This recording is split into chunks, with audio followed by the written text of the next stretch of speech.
England জুড়ে হসপিসগুলো মারাত্মক তহবিল সংকটে পড়ে শত শত বেড ও কর্মী কমিয়ে দিচ্ছে।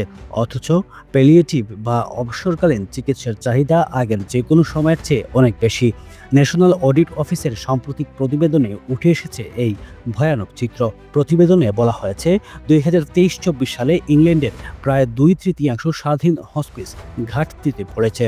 খরচ আগের তুলনায় প্রায় 78 মিলিয়ন পাউন্ড বেশি। ফলে অনেক প্রতিষ্ঠান বাধ্য হয়ে বেড কমিয়েছে, এমনকি কিছু হসপিস পুরোপুরি সেবা বন্ধ করে দিয়েছে।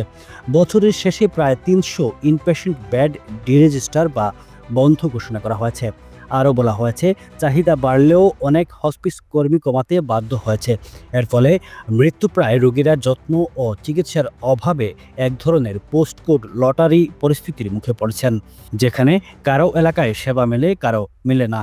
ইফকো ব্র্যান্ডের কোয়ালিটি, স্বাদ জগতে ফাটাফাটি।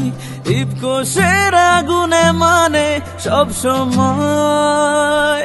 ইফকো ব্র্যান্ড, আপনার পণ্য। প্রতিবেদনে দেখা যায় হসপিসগুলোর মাত্র 29% অর্থ আসে সরকারি তহবিল থেকে।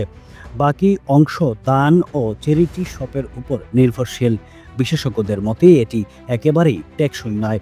সরকার বলছে তারা হসপিসগুলোর কাজকে স্বীকৃতি দেয় এবং ইতিমধ্যে 100 মিলিয়ন পাউন্ড বিনিয়োগ করছে অবকাঠামো উন্নয়নে।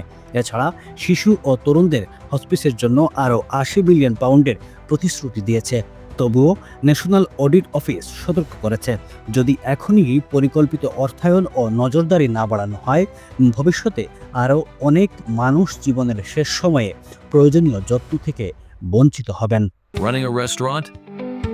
Your food deserves the spotlight. Currywalla Media. Let's make your food famous.